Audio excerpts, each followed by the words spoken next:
അപ്പോൾ നമ്മൾ ചെയ്യാൻ പോകുന്നത് 10ാം ക്ലാസ് സോഷ്യൽ സയൻസിൻ്റെ സെക്കൻഡ് പാർട്ട് വീഡിയോ ആണ്. അതായത് climatic regions and climatic changes എന്ന് പറയുന്ന ചാപ്റ്ററിൻ്റെ സെക്കൻഡ് പാർട്ട് വീഡിയോ ആണ്. അപ്പോൾ അതിലേക്ക് നോക്കുന്നതിന് മുമ്പ് ചാനൽ ആണെങ്കിൽ സബ്സ്ക്രൈബ് ചെയ്യാനുണ്ടെങ്കിൽ ഇതേ സബ്സ്ക്രൈബ് ചെയ്ത് സപ്പോർട്ട് ചെയ്യുക. വീഡിയോ ഇഷ്ടപ്പെടുകയാണെങ്കിൽ ലൈക്ക് ചെയ്യുക, കമൻറ്റ് ചെയ്യുക, ഫ്രണ്ട്സിന് ആർക്കെങ്കിലും യൂസ്ഫുൾ ആകുമെന്ന് തോന്നുകയാണെങ്കിൽ ഷെയർ ചെയ്ത് കൊടുക്കുക. അപ്പോൾ നമ്മൾ ഈ പാർട്ടിൽ കുറച്ച് ടെമ്പറേറ്റ് ക്ലൈമാറ്റിക് സോൺസിനെ പറ്റിയൊക്കെയാണ് പഠിക്കാൻ പോകുന്നത്. അതായത് മെഡിറ്ററേനിയൻ ക്ലൈമാറ്റിക് റീജിയൻസ് മുതൽ താഴേക്കുള്ള ഭാഗങ്ങളാണ് നമ്മൾ ഈ പാർട്ടിൽ കവർ ചെയ്യാൻ പോകുന്നത്. Have you seen the location of the Mediterranean see on the map? The areas around this sea or the Mediterranean region. അപ്പോൾ നമ്മൾ ഇവിടെ ഒരു ഫിഗർ തന്നിട്ടുണ്ട്, ഇവിടെ ഒരു മാപ്പ് തന്നിട്ടുണ്ട്. അതിൻ്റെ നടുക്ക് മെഡിറ്ററേനിയൻ സീ അടയാളപ്പെടുത്തിയിട്ടുണ്ട്. അപ്പോൾ അതിന് ചുറ്റുമാണ് നമുക്ക് മെഡിറ്ററേനിയൻ റീജിയൻ വരുന്നത്. അപ്പോൾ ആ ഒരു മെഡിറ്ററേനിയൻ റീജിയനിലാണ് ഈ മെഡിറ്ററേനിയൻ ക്ലൈമറ്റ് അനുഭവപ്പെടുന്നത്. അതുമാത്രമല്ല മറ്റുള്ള ചില പ്രദേശങ്ങളിൽ ആഫ്രിക്കയുടെ മുനമ്പിലും സൗത്ത് അമേരിക്കയിലെ ഒരു ചില പാർട്ടുകളിലും നോർത്ത് അമേരിക്കയിലെ ചില പാർട്ടുകളിലും ഈ ഒരു മെഡിറ്ററേനിയൻ ക്ലൈമാറ്റിക് റീജിയൻസ് അനുഭവപ്പെടുന്നുണ്ട്. പക്ഷേ മെഡിറ്ററേനിയൻ സീയുടെ ചുറ്റുമുള്ള മെഡിറ്ററേനിയൻ സീയുടെ ചുറ്റുമുള്ള പ്രദേശത്താണ് ആ ഒരു ക്ലൈമറ്റ് അനുഭവപ്പെടുന്നതുകൊണ്ട് അതിനെ മെഡിറ്ററേനിയൻ ക്ലൈമാറ്റിക് റീജിയൻ എന്ന് വിളിക്കുന്നതെന്ന് മാത്രം. It is A region that experience dry summers and humid winter's. Temperature of around 20 to 25 degrees Celsius is experienced in summer. Highest temperature during winter is 10 degrees Celsius to 16 degrees Celsius. Winter rainfall of 30 to 75 distinguishes this region from other climatic regions. Rain during the winter are beneficial to the winter crops. അപ്പോൾ നമ്മൾ നോക്കുകയാണെങ്കിൽ ഈ ഒരു പ്രദേശത്തെ summer എന്ന് പറയുന്നത് വളരെ dry ആയിരിക്കും.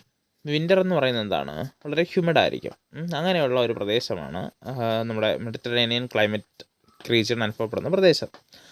അവിടെ സമ്മറിൽ, അതായത് വേനൽക്കാലത്ത് ഏകദേശം 20 മുതൽ 25 ഡിഗ്രി സെൽഷ്യസ് വരെയാണ് ടെമ്പറേച്ചർ. സാധാരണഗതിയിൽ 20 മുതൽ 25 ഡിഗ്രി സെൽഷ്യസ് വരെയാണ് ആ ഒരു മെഡിറ്ററേനിയൻ ഒരു പ്രദേശത്ത് സമ്മറിൽ ടെമ്പറേച്ചർ വരുന്നത്.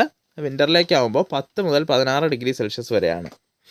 വിൻ്ററിൽ 30 മുതൽ 75 സെൻറ്റിമീറ്റർ വരെയുള്ള മഴയും കിട്ടുന്നതുകൊണ്ട് ഇതൊക്കെയാണ് ഈ ഒരു പ്രദേശത്തിൻ്റെ സവിശേഷത എന്ന് പറയുന്നത്. അതായത് മറ്റ് പ്രദേശങ്ങളെ അപേക്ഷിച്ച് വിൻ്റർ സമയത്ത് 30 മുതൽ 75 ഡിഗ്രി സെൻറ്റിമീറ്റർ വരെ മഴ ലഭിക്കുന്നുണ്ട്.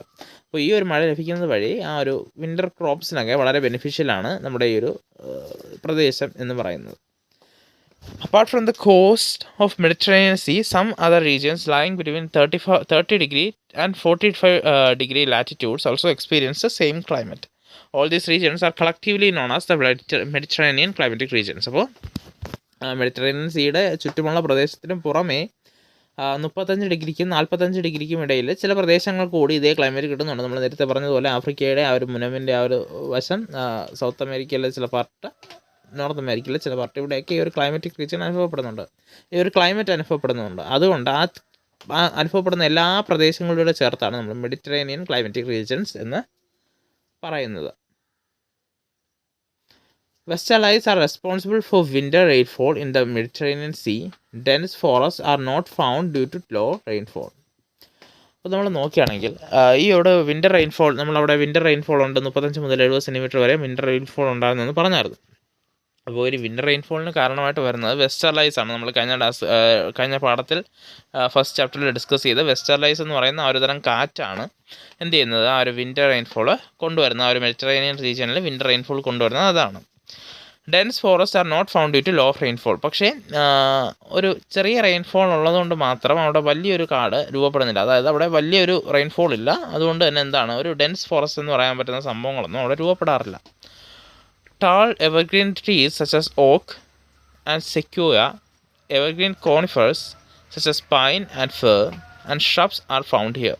നമ്മൾ നോക്കുകയാണെങ്കിൽ അവിടെ ഉയരം കൂടിയ എവർഗ്രീൻ മരങ്ങളായ ഓക്ക്, സെക്യൂയ തുടങ്ങിയ മരങ്ങളും അതുപോലെ തന്നെ എവർഗ്രീൻ കോണിഫേഴ്സ് ആയിട്ടുള്ള പൈൻ മരങ്ങൾ, ഫെർ മരങ്ങൾ, ഇതൊക്കെയും പിന്നെ ചില ഷ്രബ്സും ആ ഒരു കുറ്റിച്ചെടികളും സംഭവങ്ങളൊക്കെയാണ് സാധാരണഗതിയിൽ നമ്മുടെ മെഡിറ്ററേനിയൻ റീജിയനിൽ കാണുന്നത്.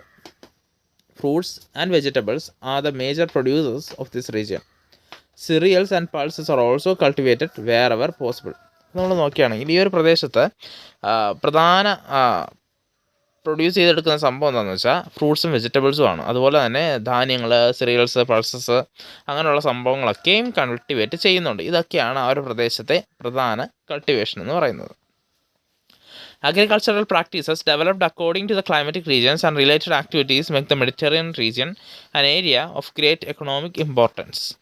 The Mediterranean countries are the world's leading producers of wine. About 70% of citrus fruits exports come from the Mediterranean countries. അപ്പോൾ നമ്മൾ നോക്കുകയാണെങ്കിൽ ഈ ഒരു പ്രദേശത്തെ അഗ്രികൾച്ചറൽ പ്രാക്ടീസൊക്കെ അവിടുത്തെ ക്ലൈമാറ്റിക് കണ്ടീഷൻ അടിസ്ഥാനമാക്കിയാണ് രൂപപ്പെടുത്തിയെടുത്തിരിക്കുന്നത്. അതുപോലെ തന്നെ മെഡിറ്ററേനിയൻ റീജിയൻ വളരെ സാമ്പത്തിക ഇമ്പോർട്ടൻസ് ഉള്ള, സാമ്പത്തിക പ്രാധാന്യമുള്ള ഒരു പ്രദേശമാണ്.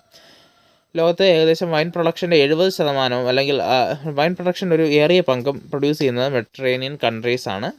അതുപോലെ തന്നെ ലോകത്ത് ആ ഒരു സിട്രസ് ഫ്രൂട്ടിൻ്റെ 70% എക്സ്പോർട്ട് ചെയ്യുന്നതും മെഡിറ്ററേനിയൻ കൺട്രീസാണ്. അപ്പോൾ എക്കണോമിക്കലി വളരെ ഇമ്പോർട്ടൻ്റ് ആയ ഒരു പ്രദേശമാണ് മെഡിറ്ററേനിയൻ റീജിയൻ എന്ന് പറയുന്നത്. As in the tropics, in the interior of the subtropical zone, the maritime influence is minimal and treeless grasslands are found.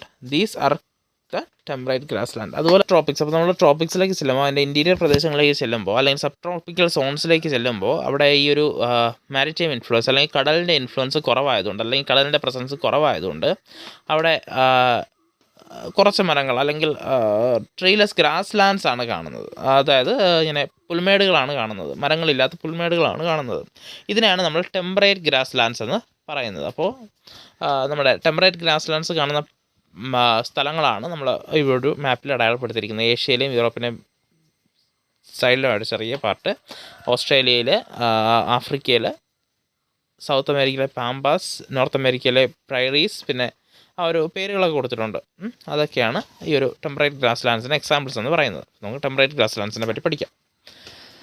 These grass lands are located in both the hemisphere at a latitude between 40 and 50 degree and are known by different names in different regions. അപ്പോൾ നമ്മൾ നോക്കുകയാണെങ്കിൽ ഈ അതായത് നമ്മുടെ രണ്ട് ഹെമിസ്ഫിയറിലെയും, northern ഹെമിസ്ഫിയറിലെയും southern ഹെമിസ്ഫിയറിലെയും 40 മുതൽ 50 degree വരെയുള്ള ആ ഒരു ലാറ്റിറ്റ്യൂഡ്സിനിടയിലാണ് നമ്മുടെ ടെമ്പറേറ്റ് ഗ്രാസ് ലാൻഡ്സ് എല്ലാം സാധാരണഗതിയിൽ കണ്ടുവരുന്നത്. അപ്പോൾ ഇത് പല പ്രദേശങ്ങൾക്ക് അല്ലെങ്കിൽ പ്രദേശങ്ങൾക്കനുസരിച്ച് ഇതിന് പല പേരുകളിൽ ഈ ഒരു സംഭവം അറിയപ്പെടും. പേരുകളൊക്കെ കൊടുത്തിട്ടുണ്ട്. ആഫ്രിക്കയിൽ വരുമ്പോൾ വെൽഡ്, ഓസ്ട്രേലിയയിൽ ഡൗൺസ്, ഏഷ്യയിൽ വരുമ്പോൾ സ്റ്റെപ്പസ്, നോർത്ത് അമേരിക്കയിലെ പ്രയറീസ്, സൗത്ത് അമേരിക്കയിലെ പാമ്പാസ്. അപ്പോൾ ഇതാണ് ആ ഗ്രാസ് ലാൻഡുകളുടെ എല്ലാം പേര്. Though temperate grasslands are found in different parts of the world, their climatic characteristics are almost the same. Short summers and long winters are the characteristics of temperate grasslands. These regions experience high temperature in the summer as they are located at the interior of the continents. Average winter temperature ranges from 2 degrees Celsius to 13 degrees Celsius. അപ്പോൾ നോക്കുകയാണെങ്കിൽ ആ ഒരു temperate ഗ്രാസ്ലാൻഡ്സ് എന്ന് പറയുന്നത് ലോകത്തിൻ്റെ പല ഭാഗങ്ങളും കാണുന്നുണ്ടെങ്കിലും അതിൻ്റെ ആ ഒരു ക്ലൈമറ്റിക് ഫീച്ചേഴ്സ് എല്ലാം ഏകദേശം ഒരുപോലെയാണ്. ആ ഒരു ടെമ്പറേറ്റ് ഗ്രാസ്ലാൻഡ്സിൻ്റെ എല്ലാം ക്ലൈമറ്റ് ഏകദേശം ഒരുപോലെയാണ്. ഇത് ലോകത്ത് എല്ലായിടത്തും കാണുന്നുവെങ്കിലും ആ ഒരു ഗ്രാസ്ലാൻഡ്സിൻ്റെ എല്ലാം ക്ലൈമറ്റ് വരുമ്പോൾ ഏകദേശം ഒരുപോലെയാണ് നമുക്ക് ഫീൽ ചെയ്യുന്നത്. ഷോർട്ടായിട്ടുള്ള സമ്മറും ലോങ് ആയിട്ടുള്ള വിൻ്ററുമാണ് ഇതിൻ്റെ പ്രത്യേകത. These regions experience high temperature in the summer. വളരെ കൂടിയ ചൂടാണ് ഈ ഒരു സമ്മർ സമയത്ത് അനുഭവപ്പെടുന്നത്. കാരണം എന്താണ്, അത് വളരെ ഇൻറ്റീരിയറിലാണ്, അകത്തേക്കായതുകൊണ്ട് ഒരു സമ്മർ ടൈമിൽ കൂടിയ ചൂടാണ് അനുഭവപ്പെടുന്നത്. അതുപോലെ തന്നെ ആവറേജ് വിൻ്റർ ടെമ്പറേച്ചർ എന്ന് പറയുന്നത് 2 മുതൽ 13 ഡിഗ്രി സെൽഷ്യസ് വരെയാണ്. Rainfall here ranges from 25 cm to 60 cm. Fluctuations in the rainfall availability is reflected in the vegetation also. അപ്പോൾ റെയിൻഫോൾ ഏകദേശം 25 മുതൽ 60 സെൻറ്റിമീറ്റർ വരെയാണ് വരുന്നത്. അതുപോലെ തന്നെ ആ ഒരു റെയിൻഫോളിൽ വരുന്ന ഈ വ്യത്യാസങ്ങൾ, വലിയ തോതിലുള്ള വ്യത്യാസങ്ങൾ ചിലപ്പോൾ റെയിൻഫോളിൽ വരാറുണ്ട് ഈ ഒരു പ്രദേശത്ത്. അത് ഈ ഒരു വെജിറ്റേഷൻ്റെ മാറ്റങ്ങൾക്ക് അല്ലെങ്കിൽ ആ ഒരു വെജിറ്റേഷൻ്റെ ഇൻഫ്ലുവൻസ് ചെയ്യുന്ന അല്ലെങ്കിൽ അതിനെ ബാധിക്കുന്ന ഒരു സംഭവമാണ്. Due to less rain trees also grow few. അപ്പോൾ അവിടെ മഴ കുറവായതുകൊണ്ട് മരങ്ങളും കുറവാണ്. Varieties of grass are generally found. പലതരത്തിലുള്ള പുല്ലുകളാണ് സാധാരണ ഇതിൽ കണ്ടുവരുന്നത്. Since temperate grass lands are natural grazing lands, most of the inhabitants are shepherds. അപ്പോൾ നമ്മൾ നോക്കുകയാണെങ്കിൽ ഇത് നാച്ചുറലായിട്ടുള്ള ഗ്രേസിംഗ് ലാൻഡ്സ് ആണ്, അതായത് കന്നുകാലികളെയൊക്കെ വളർത്താൻ ഉപയോഗിക്കുന്ന സ്ഥലമാണ്. അതുകൊണ്ട് തന്നെ ഇവിടുത്തെ ഇൻഹാബിറ്റ്സ് ഒക്കെ പ്രധാനമായിട്ടും ഷെപ്പേർഡ്സ് ആണ്. കന്നുകാലികളെ വളർത്തിയാണ് അവർ കഴിഞ്ഞു പോകുന്നത്. Nowadays, grasslands are widely converted into agricultural lands. Commercial mechanized grain farming and animal husbandry are increasing day by day in this region. അപ്പോൾ ഇന്ന് ഈ ഒരു സമയത്ത് ഗ്രാസ് ലാൻഡ്സ് എല്ലാം എന്ത് ചെയ്യുകയാണ്, അഗ്രികൾച്ചറൽ ലാൻഡായിട്ട് കൺവേർട്ട് ചെയ്തുകൊണ്ടിരിക്കുകയാണ്. ഈ ഒരു ഗ്രെയിൻ ഫാമിങ് അതുപോലെ തന്നെ ഈ ഒരു കൊമേഴ്ഷ്യലൈസ്ഡ് ആനിമൽ ഹസ്ബൻഡറി, കന്നുകാലി വളർത്തലൊക്കെയാണ് ഇപ്പോൾ അവിടെ നടക്കുന്ന സംഭവങ്ങൾ. The flora and fauna of the life of the people of each regions are formed according to the climatic characteristics. However, as part of the technological progress achieved over time, humans are changing the natural features of many areas. അപ്പോൾ നമ്മൾ നോക്കുകയാണെങ്കിൽ ഈ ഒരു പ്രദേശത്തിൻ്റെ Flora ആയാലും ഫോണ ആയാലും മനുഷ്യരുടെ ജീവിതമായാലും ഇതെല്ലാം ആ ഒരു പ്രദേശത്തിൻ്റെ കാലാവസ്ഥയെ അടിസ്ഥാനമാക്കിയാണ് രൂപപ്പെടുത്തിയെടുത്തിരിക്കുന്നത്. പക്ഷേ ഈ ഒരു കാലത്ത് ടെക്നോളജി കൂടിയ ഈ ഒരു സമയത്ത് എന്ത് ചെയ്യുന്നുണ്ട്, ഹ്യൂമൻസ് ഒരു പല പ്രദേശത്തിൻ്റെയും നാച്ചുറൽ ഫീച്ചേഴ്സിനൊക്കെ ചേഞ്ച് ചെയ്യാൻ ശ്രമിക്കുന്നുണ്ട്. Don't you see that the temperate grasslands which were once natural grazing lands have been now converted into areas of agriculture and animal husbandry? അപ്പോൾ നമ്മൾ ഒരു എക്സാമ്പിൾ പറയുകയാണെങ്കിൽ ഈ ഒരു ടെമ്പറേറ്റ് ഗ്രാസ്ലാൻഡിൻ്റെ കാര്യം തന്നെ പറയാം. പണ്ടൊക്കെ നാച്ചുറൽ ഗ്രേസിംഗ് ലാൻഡ്സ് ആയിട്ട് ഉപയോഗിച്ചിരുന്ന സംഭവം ഇന്ന് അഗ്രികൾച്ചറിന് വേണ്ടിയിട്ട് അനിമൽ ഹസ്ബൻഡറിക്ക് വേണ്ടിയിട്ടൊക്കെ കൺവേർട്ട് ചെയ്ത് യൂസ് ചെയ്യുന്നുണ്ട്, ഇൻഡസ്ട്രിയലൈസ് ചെയ്ത് യൂസ് ചെയ്യുന്നുണ്ട്. Forces utilise all possible areas of the world will continue as long as there is ever increasing population and human needs. അപ്പോൾ ഈ ഒരു ഭൂമിയിലെ ഇതാണ് വേൾഡിലെ കാര്യങ്ങളെല്ലാം സംഭവങ്ങളെല്ലാം യൂട്ടിലൈസ് ചെയ്യാനുള്ള ഒരു യൂട്ടിലൈസ് ചെയ്യാൻ പറ്റുന്നതെല്ലാം യൂട്ടിലൈസ് ചെയ്യാനുള്ള ഒരു സ്വഭാവം മനുഷ്യൻ കാണിക്കുക. ഇതുവരെ ഈ ഒരു പോപ്പുലേഷൻ കൂടുന്നത് വരെയും അതിനനുസരിച്ച് മനുഷ്യൻ്റെ ആവശ്യങ്ങൾ കൂടിക്കൊണ്ടിരിക്കുന്ന ഒരു സാഹചര്യത്തിൽ എന്ത് ചെയ്യുന്നു, ആ ഒരു പോസിബിലിറ്റി എല്ലാം മനുഷ്യൻ യൂട്ടിലൈസ് ചെയ്യുന്നു. അപ്പോൾ അടുത്ത് നമുക്ക് ഇനി അടുത്ത് കുറച്ചുകൂടെ ക്ലൈമറ്റിക്കലി ഡിഫിക്കൽട്ടായ കോൾഡ് റീജിയൻസിലേക്കാണ് പോകുന്നത്. അപ്പോൾ ആദ്യം നമ്മൾ പഠിക്കാൻ പോകുന്നത് ടൈഗ റീജിയനെ കുറിച്ചാണ്. Taiga region is a cold region located between the latitudes of 55 degree and 70 degree in the northern hemisphere. Short summers and long winters are experienced there. Summer temperature is from 50 degrees Celsius to 20 degrees Celsius, while winter temperature drops up to minus 13 degrees to minus 25 degrees Celsius. This region receives an annual rainfall of 50 to 70 centimeter.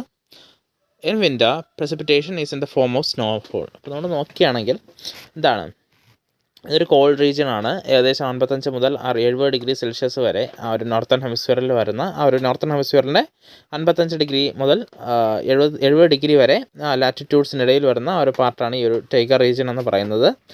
ഇവിടെ summers എന്നാണ് ഷോർട്ടും winter's ലോങ്ങുമാണ്. Summer temperature വരുമ്പോൾ 15 മുതൽ 20 degree Celsius വരെയാണ് temperature. വിൻ്ററിലേക്ക് വരുമ്പോൾ അത് -13 ഡിഗ്രിക്കും -25 ഡിഗ്രിക്കും ഇടയിലായിരിക്കും.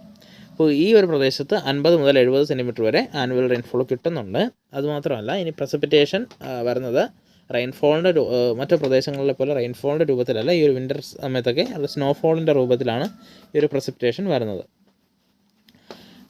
Taiga climatic regions is absent in high latitudes of southern hemisphere because of the extent of land mass is generally less. അപ്പോൾ നമ്മൾ നോക്കുകയാണെങ്കിൽ ഈ ഒരു ടൈഗ ക്ലൈമാറ്റിക് റീജിയൻസ് ഞാൻ പറഞ്ഞതുപോലെ 55 ഡിഗ്രി മുതൽ 70 ഡിഗ്രി നോർത്തേൺ ഹെമിസ്ഫിയറിൽ മാത്രമാണ് വരുന്നത്.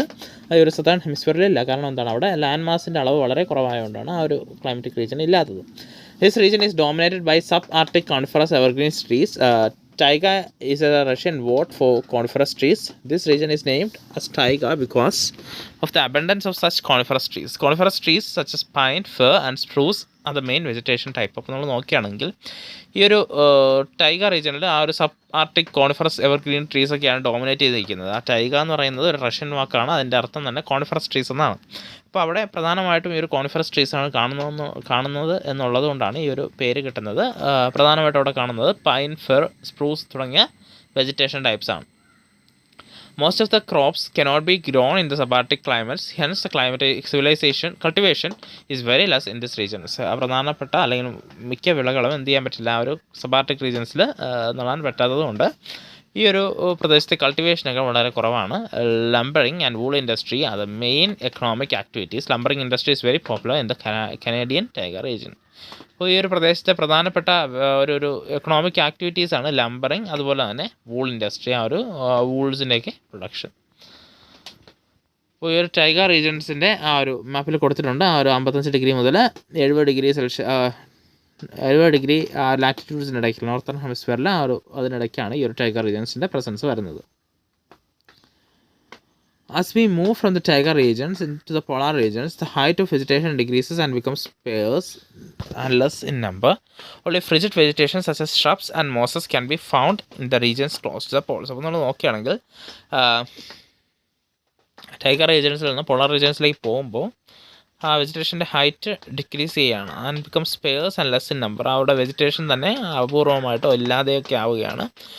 ഫ്രിജിഡ് വെജിറ്റേഷൻസ്, ഷ്രബ്സ്, മോസസ് തുടങ്ങിയ ഫ്രിജിഡ് വെജിറ്റേഷൻസ് മാത്രമേ ഉള്ളൂ, മരങ്ങളൊന്നും അധികം ഇല്ല. അപ്പോൾ ആ ഒരു റീജിയൻസിലേക്ക് പോവുകയാണ്. Tundra region is the extreme cold zone extending from north of the Arctic Circle in Alaska, Canada, Greenland and the Arctic coast of Europe and Asia. Here winter temperature ranges from -25 degrees Celsius to -40 degrees Celsius and the summer temperature rises up to 10 degrees Celsius. Precipitation is mainly in the form of snowfall. അപ്പോൾ നമ്മൾ നോക്കുകയാണെങ്കിൽ തുണ്ട്ര റീജിയനിലെ extreme called zone ആണ്. അതായത് Arctic സർക്കിളിൻ്റെയും നോർത്തിൽ, അതായത് അലാസ്കയ്ക്കും കാനഡയ്ക്കും ഗ്രീൻലാൻഡൊക്കെ കഴിഞ്ഞിട്ടാണ് ഒരു തുണ്ട്ര region വരുന്നത്. അവിടെ ഏകദേശം ആർട്ടിക് കോസ്റ്റ്, യൂറോപ്പിലെ ഏഷ്യയിലെ ആർട്ടിക് കോസ്റ്റ്, ആ ഒരു പ്രദേശങ്ങളൊക്കെയാണ് ഈ ഒരു തുണ്ട്ര റീജിയനിൽ ഉൾപ്പെടുന്നത്. ഇവിടെ വിൻ്റർ ടെമ്പറേച്ചർ വരുമ്പോൾ -25 ഡിഗ്രിക്കും -40 ഡിഗ്രിക്കും ഇടയിലാണ്. സമ്മർ ടെമ്പറേച്ചർ 10 ഡിഗ്രി സെൽഷ്യസ് വരെ സാധാരണഗതിയിൽ ഉയരാറുണ്ട്. ഇവിടെയും പ്രസിപ്പിറ്റേഷൻ സ്നോഫോൾ എന്ന രൂപത്തിലാണ്. Only a few plants can survive in the harsh climatic conditions such of the Tundra region. Plants grow only in summer due to the very short growing season available. Short shrubs and mosses are the main plants found here. The native people of this region, such as Eskimo and La Paz, lead semi-nomadic life. Arctics are the regions with relatively little human intervention. Scientists and explorers are continuing their studies in this region in search of future possibilities of mankind. Further details about this climatic region will be discussed in the next chapter. നമ്മൾ നോക്കുകയാണെങ്കിൽ ഈ ഒരു തുണ്ട്ര റീജിയനിൽ summer സമയത്ത് മാത്രമേ ഒരു crop വളരാനുള്ള സാധ്യതയുള്ളൂ എന്നുള്ളതുകൊണ്ട് ചെറിയ ഷ്രബ്സും അതുപോലെ തന്നെ മോസസും മാത്രമാണ് ഈ പ്രദേശത്ത് വളരുന്നത്. ട്രീസ് ഒന്നും അധികം കാണാറില്ല. പിന്നെ ഈ പ്രദേശത്ത് നേറ്റീവ് ആൾക്കാരായ എസ്കിമോസും ലപ്പാസും ഒക്കെ ജീവിക്കുന്നുണ്ട്. അവരൊക്കെ ഒരു സെമി നൊമാഡിക് ലൈഫാണ് കഴിയുന്നത്, അല്ലാതെ ഒരുപാട് തരത്തിലുള്ള ആൾക്കാരൊന്നുമില്ല. അപ്പോൾ റിലേറ്റീവ്ലി ഹ്യൂമൻ ഇൻ്റർവെൻഷൻ വളരെ കുറഞ്ഞ ഒരു പ്രദേശമാണ് പോൾസ് എന്ന് പറയുന്നത്. അപ്പോൾ ഇവിടെ സയൻറ്റിസ്റ്റ് എല്ലാം അല്ലെങ്കിൽ എക്സ്പ്ലോറേഴ്സ് എല്ലാം പഠനങ്ങൾ നടത്തുന്നുണ്ട്. എന്തിനാണ് ഒരു മാൻകൈൻ്റെ പ്രസൻസ് അവിടെ പോസിബിൾ ആക്കാൻ പറ്റുമോ എന്നറിയാൻ വേണ്ടിയിട്ട്. അടുത്ത climatic change. Let us understand that each climatic zones has a unique climate, flora and fauna and human living conditions. Studies indicate that uncontrolled exploitation of resources and unscientific developmental activities affect the unique climatic characteristics of each region. അപ്പോൾ ഈ എല്ലാ climatic റീജിയൻസിനും അതിൻ്റേതായ climate ഉണ്ട്. അപ്പോൾ ആ ഒരു പ്രദേശത്തെ ആ ഒരു അൺകൺട്രോൾഡായ എക്സ്പ്ലോയിറ്റേഷനൊക്കെ വഴി ആ ഒരു ക്ലൈമാറ്റിക് ചേഞ്ചസ് ഉണ്ടായി വരികയാണ്. UN defines climatic change as a long-term shift in weather patterns and temperature that is caused by human activity or natural variability. The timescale of climatic change may range from a few years to millions of years. It affects ecosystem severely. അപ്പോൾ UN പറയുന്നത് എന്താണെന്ന് വെച്ചാൽ climatic change എന്ന് പറയുന്നത് ഒരു long term ഷിഫ്റ്റാണ്. ആ ഒരു പ്രദേശത്തിൻ്റെ വെതറിലും ടെമ്പറേച്ചറിലും കാര്യങ്ങളിലും ഒക്കെ വരുന്ന ഒരു ലോങ് ടേം ഷിഫ്റ്റാണ്. അതിന് കാരണമായിട്ട് വരുന്ന ഹ്യൂമൻ ആക്ടിവിറ്റിയും നാച്ചുറൽ വേരിയബിലിറ്റിയാണ്. അത് കാരണം ഉണ്ടാകുന്ന ആ ഒരു ക്ലൈമറ്റിക് ഉണ്ടാകുന്ന ഒരു ലോങ് ടേം ഷിഫ്റ്റാണ് ക്ലൈമറ്റിക് ചേഞ്ച് എന്ന് പറയുന്നത്. അതുപോലെ തന്നെ ഈ ഒരു ക്ലൈമറ്റിക് ചേഞ്ച് ഏകദേശം വർഷങ്ങൾ മുതൽ മില്യൺസ് ഓഫ് ഇയേഴ്സ് വരെ അനുഭവപ്പെടാം. ചെറിയ 2-3 വർഷങ്ങൾ മുതൽ മില്യൺസ് ഓഫ് ഇയേഴ്സ് വരെ ഈ ഒരു ക്ലൈമറ്റിക് ചേഞ്ച് അനുഭവപ്പെടാം. അപ്പോൾ ഇത് എക്കോസിസ്റ്റത്തിനെ തന്നെ സിവിയറായിട്ട് ബാധിക്കാനുള്ള സാധ്യതയും ഉണ്ട്.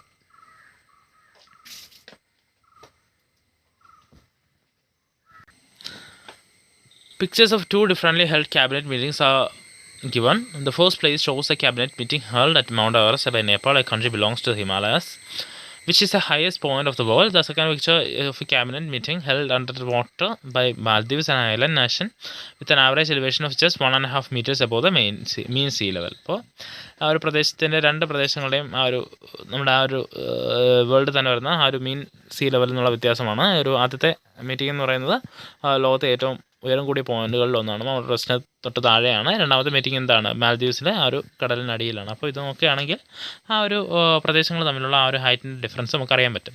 These cabinet meetings were organised by different manner by to draw attention of world nations to the problems of climatic change. The mountain country of Nepal and the island nation of Maldives are among the countries most affected by global climate change. അപ്പോൾ നമ്മൾ നോക്കുകയാണെങ്കിൽ ഈ climatic change പല രാജ്യങ്ങളെ affect ചെയ്യുന്നുണ്ട്. ഇപ്പോൾ ഉദാഹരണം പറയുകയാണെങ്കിൽ ആ ഒരു ഹയസ്റ്റ് നേഷൻസിൽ ഒന്നായ നേപ്പാളും അതുപോലെ തന്നെ ആ ഒരു ഐലൻഡ് നേഷനായ മാൽദീവ്സൊക്കെ ഒരുപാട് ഈ ഒരു ക്ലൈമറ്റിക് ചേഞ്ച് കാരണം പ്രശ്നം നേരിടുന്നുണ്ട്. It is estimated that the Himalayan glaciers are melting at the rate of 12 to 20 meters per year as a result of global climate change. അപ്പോൾ ആസ് പെർ റിപ്പോർട്ട്സ് ഹിമാലയത്തിൽ 12 മുതൽ 20 മീറ്റർ വരെ ഒരു വർഷം ഗ്ലേസിയേഴ്സ് മെൽറ്റ് ചെയ്യുന്നുണ്ട്. അതിന് കാരണം ഈ ക്ലൈമറ്റ് ചേഞ്ച് ആണെന്നാണ് പറയുന്നത്. The increase in global temperature is causing rapid melting of glaciers and undesirable changes in ecosystem.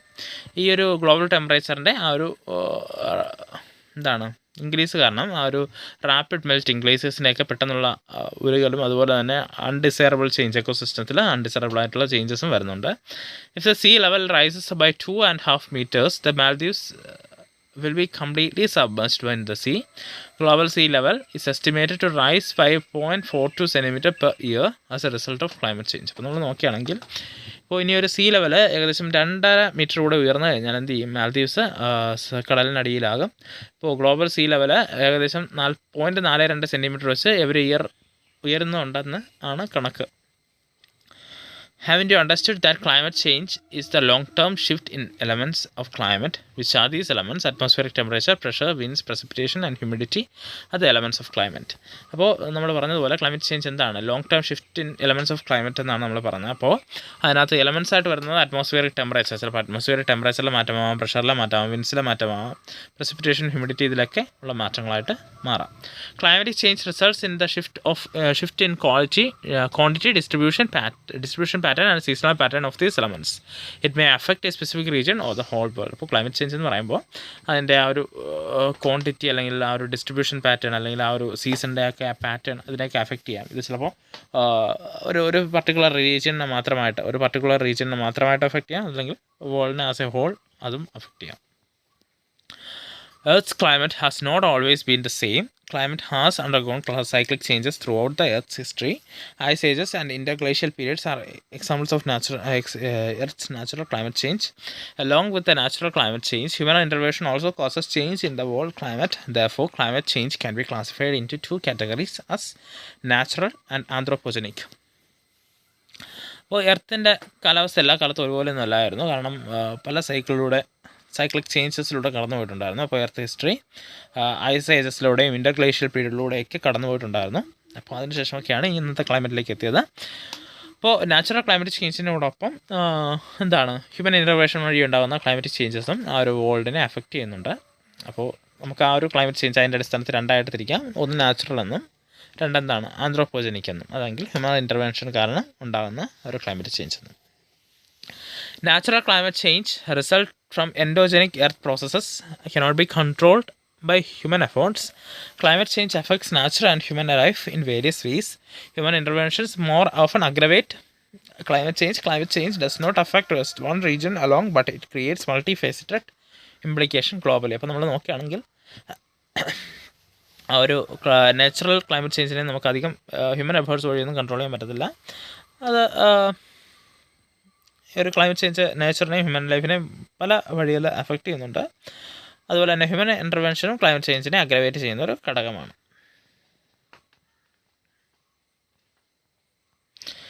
Change resulting from global climate change can be seen in different climate zones of the world and their unique climatic characteristics. If this continues, it will destabilize the climatic zones and adversely affect the ecological balance.